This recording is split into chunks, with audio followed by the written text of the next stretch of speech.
औज़ुबिल्लाहि मिनश्शैतानिर्रजीम बिस्मिल्लाहिर्रहमानिर्रहीम। उम्मीद करता हूँ सारे दोस्त खैरियत से होंगे।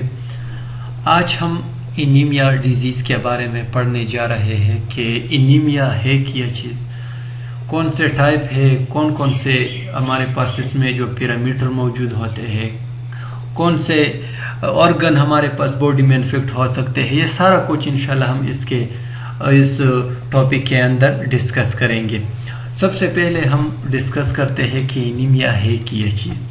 What is anaemia?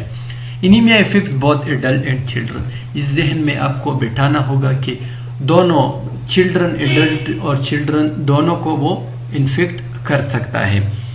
Of both sexes, यानी मेल फीमेल दोनों को वो इन्फेक्ट कर सकता है। ये एनीमिया में दोनों मेल फीमेल दोनों इन्फेक्ट हो सकते हैं। Although pregnant women and adolescent girl are most susceptible and most affected by this disease. लेकिन ज़्यादातर एज कम्पेयर टू मेल, अगर मेल और फीमेल का कंपैरिजन करें, वोमेन, प्रेग्नेंट वोमेन और एडोलसेंट यानी जो जवान लड़की है, ज़्यादातर इसमें ये डिजीज़ बहुत ज़्यादा मौजूद होता है as compare to male. Male के मुकाबले में ये फीमेल में ये डिजीज़ बहुत ज़्यादा कॉमन है, बहुत ज़्यादा आम है। Anaemia is decrease in the RBC count, haemoglobin and or haematocrit value resulting in a lower ability for the blood to carry oxygen to tissue.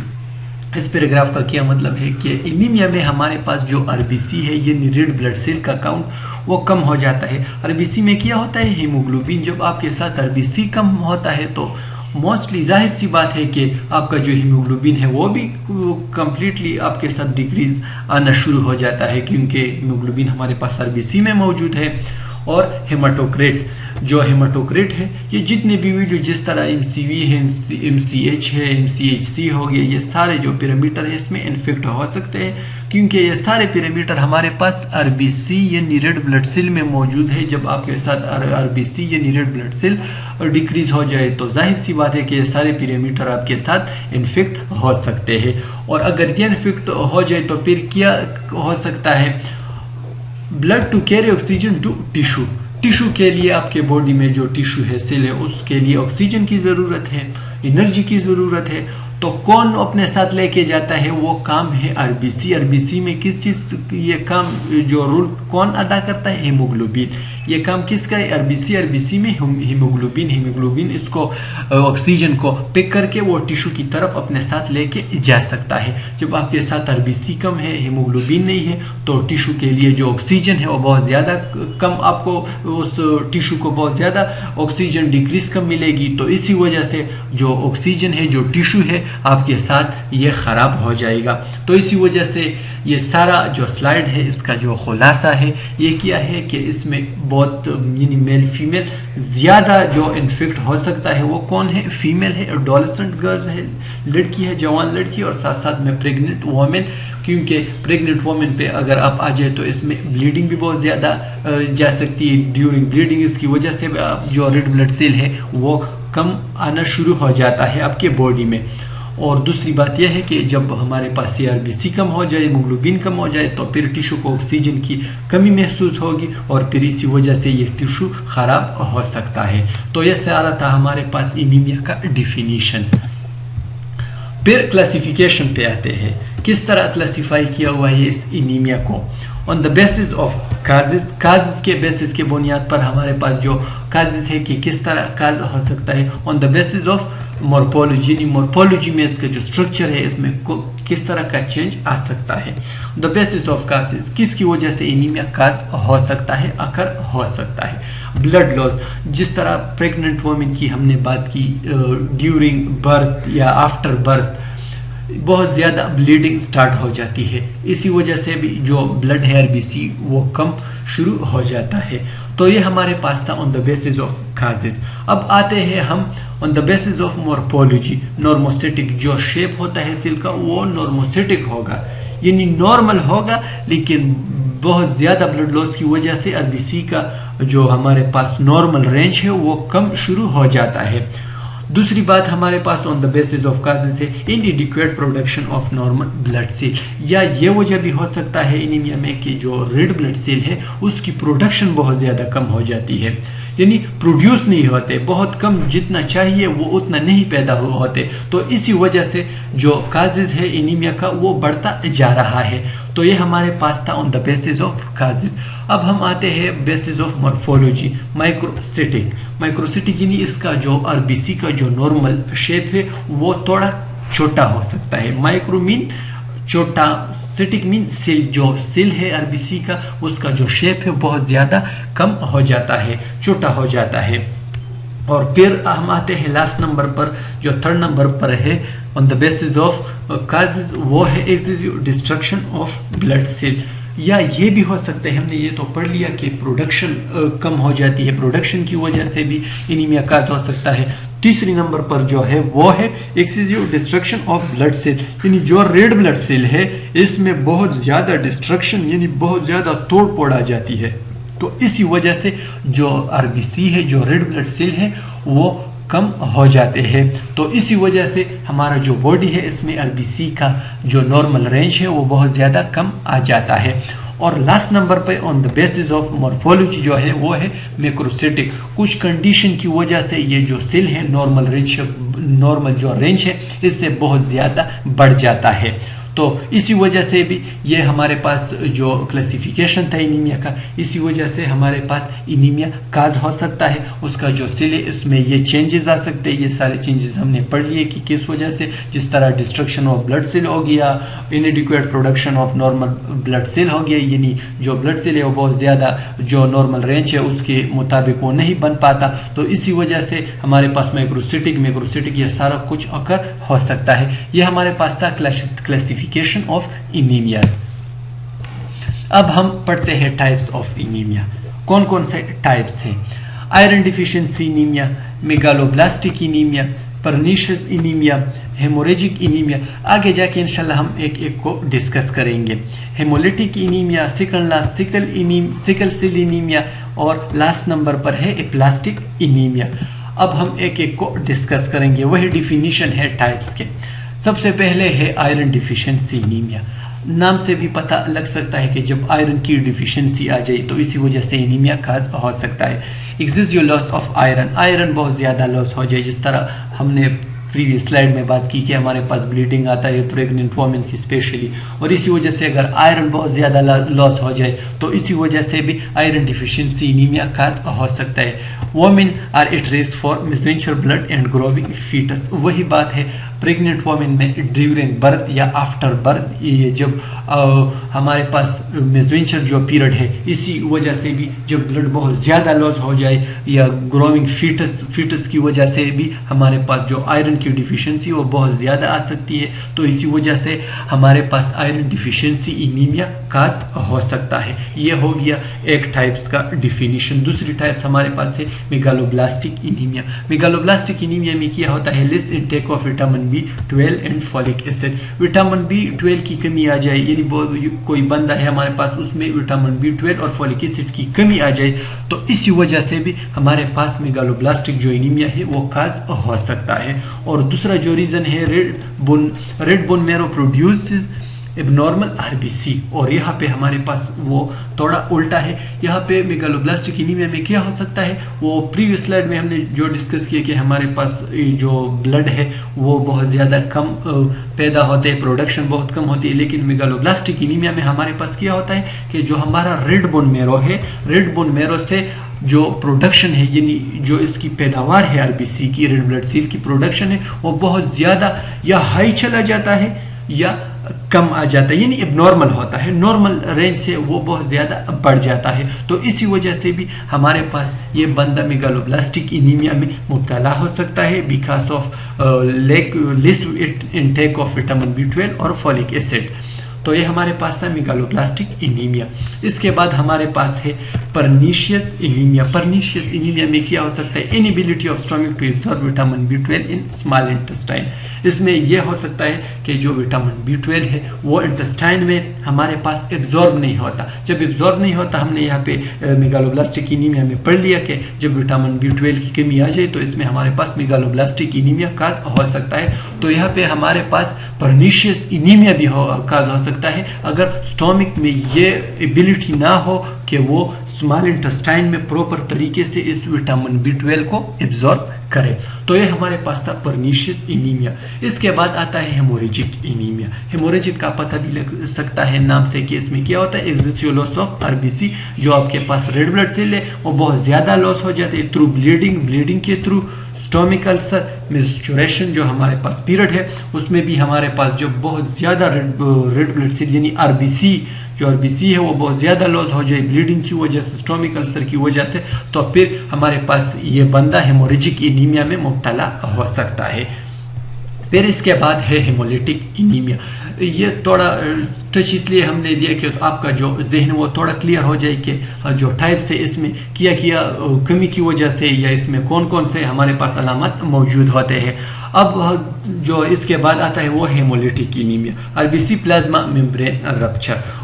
Haemorrhagic जो एनीमिया था इसमें हमारे पास लॉस जो RBC था उसका लॉस बहुत ज़्यादा होता था ब्लीडिंग की वजह से, स्टोमिक अल्सर वगैरह की वजह से। अब यहाँ पे हेमोलिटिक एनीमिया में हमारे पास क्या होता है, जो RBC का प्लाज्मा मेम्ब्रेन है, जो आउटर मेम्ब्रेन है, ये रप्चर होता है, ख़राब हो जाता है, फट जाता है। तो इसी वजह से हेमोलिटिक एनीमिया काज हो सकता है, may be due to parasite, यानी पैरासाइट की वजह से भी जो प्लाज्मा मेम्ब्रेन है RBC का वो रप्चर हो सकता है, ख़राब हो सकता है, कुछ टॉक्सिन की वजह से, और लास्ट में हमारे पास जो है कुछ एंटीबॉडी की वजह से भी ये हेमोलिटिक एनीमिया काज हो सकता है।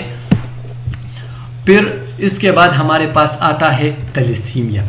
Less synthesis of haemoglobin. यहाँ पे हमने थोड़ा थैलेसीमिया को भी टच दिया है, यानी जब हीमोग्लोबिन हमारे पास हीमोग्लोबिन RBC में मौजूद होता है जो ऑक्सीजन इधर उधर लेके जाता है, जब उसकी सिंथेसिस यानी उसकी प्रोडक्शन बहुत कम हो जाए हीमोग्लोबिन की, तो इस वजह से हमारे पास थैलेसीमिया काज हो सकता है।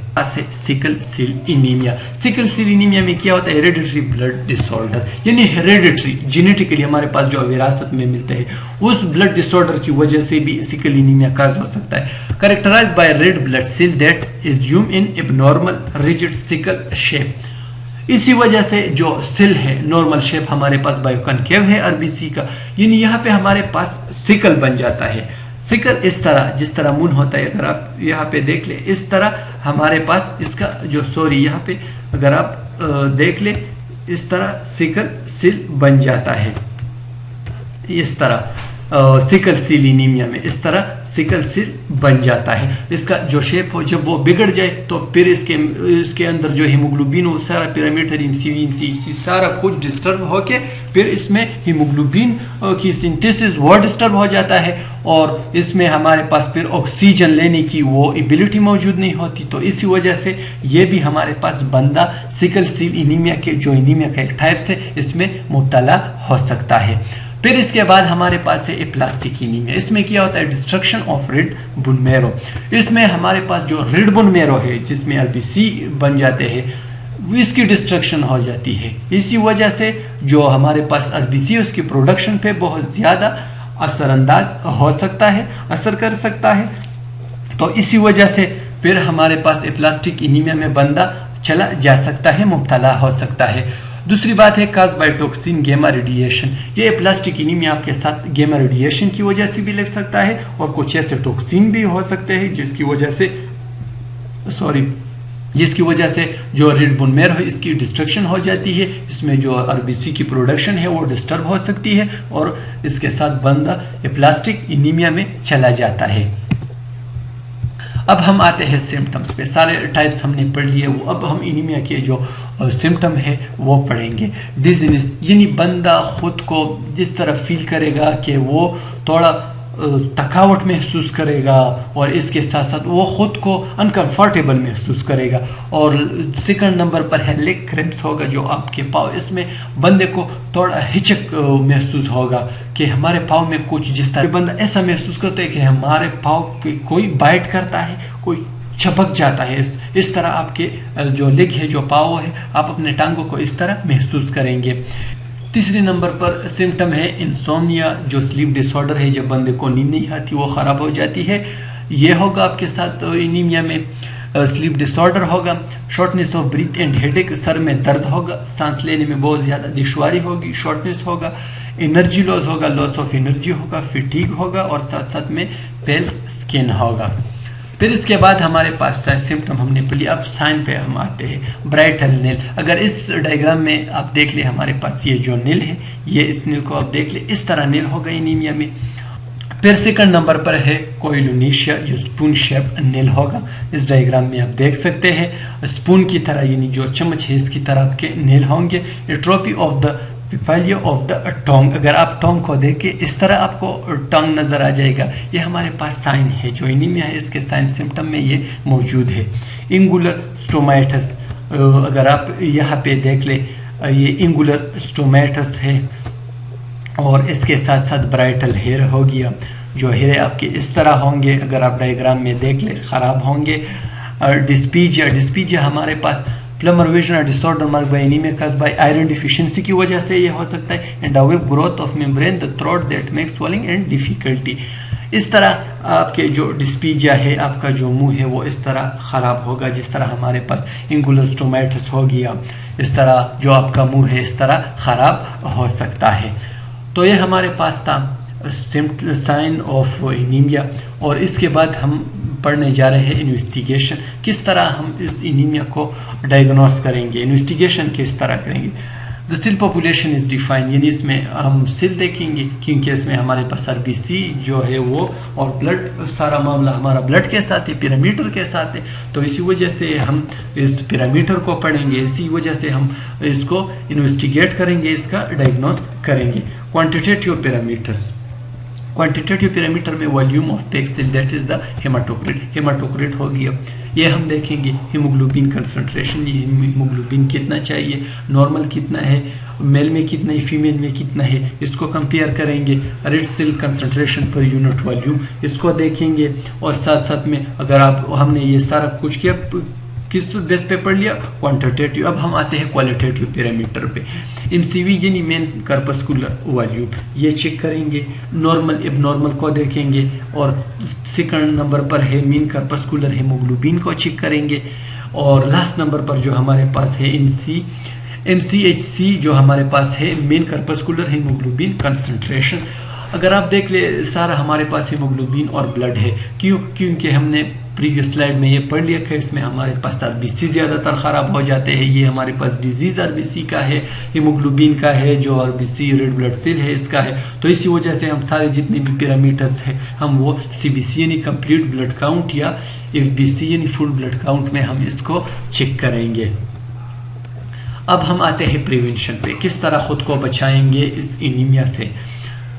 ईट विटामिन रिच डाइट, वो खुराक, वो फूड, वो डाइट आपको लेना होगा जिसमें विटामिन बहुत ज़्यादा, जिस तरह विटामिन B12 हो गया। अगर आप यहाँ पे देख ले थर्ड नंबर पर विटामिन B12, आयरन, क्योंकि आयरन डिफिशिएंसी की वजह से भी एनीमिया काज हो सकता है, और विटामिन सी। ऐसा फूड लेंगे जिसमें विटामिन B12, विटामिन सी, ये सारा कुछ आयरन वगैरह मौजूद हो, तो फिर आप इससे बच सकते हैं। फिर आते हैं हम ट्रीटमेंट पे, किस तरह ट्रीटमेंट करेंगे। बिफोर ट्रीटमेंट, बिफोर डायग्नोस, सब कुछ करने से पहले आपके पास ये चॉइस है कि बंदा पहले डॉक्टर फिजिशियन के पास जाए। हर वीडियो में मैं ये ज़रूर मेंशन करता हूँ, क्योंकि सेल्फ मेडिकेशन, जब कोई आप कोई दवाई, मेडिसिन, एंटीबायोटिक वगैरह जो भी ले, आपके जो बॉडी है इसके साथ ऐसा एंटीबॉडी पहले से मौजूद हो या कुछ ऐसा आपके साथ रिएक्शन पहले से मौजूद हो, जब आप खाए वो मेडिसिन का आपके साथ रिएक्शन काज कर सकता है, आपको और नुकसान पहुंचा सकता है। तो बिफोर ट्रीटमेंट, बिफोर डायग्नोस, सबसे पहले आप डॉक्टर के पास जाए और कभी भी सेल्फ मेडिकेशन नहीं लेना चाहिए। अब हम थोड़ा टच देते हैं ट्रीटमेंट के। जो हमारे पास जो कॉमन ट्रीटमेंट है वो है iron supplement, can increase the iron in your body. वही बात है, प्रिवेंशन में भी हमने ये पढ़ लिया कि बंदा जो आयरन यानी जो रिच अमाउंट ऑफ फूड है जिसमें हमारे पास विटामिन मौजूद है, जिस तरह विटामिन B12 हो गया, विटामिन सी और आयरन मौजूद हो, वो आपने लेना है, उस सप्लीमेंट को आपने लेना है। It iron rich food which also contain vitamin C, the food like orange, strawberries, tomatoes, improve iron absorption. वही बात है कि आपने रिच विटामिन फूड लेना है, जिस तरह स्ट्रॉबेरी, ऑरेंज, टोमेटो, आलू वगैरह, ये सारा कुछ आपने लेना है, क्योंकि इसमें हमारे पास विटामिन सी और इट जो आयरन है वो बहुत ज़्यादा मौजूद है। तो इसी वजह से फिर आप इस एनीमिया का जो ट्रीटमेंट है वो प्रॉपर तरीके से आप कर सकते हैं। Thank you so much for your attention. ये हमारे पास था एनीमिया। इसके अलावा हमने और डिजीज पर भी वीडियो बनाई हुई है, आप आई बटन में जाके भी देख सकते हैं। और साथ साथ में जो प्लेलिस्ट है, हमने एक अदर जो अलग प्लेलिस्ट है वो बनाई हुई है, डिजीज का भी है, मेडिकल लेबोरेटरी टेस्ट का भी है, और साथ साथ में मेडिकल लेक्चर का भी है। Again thank you so much for your attention.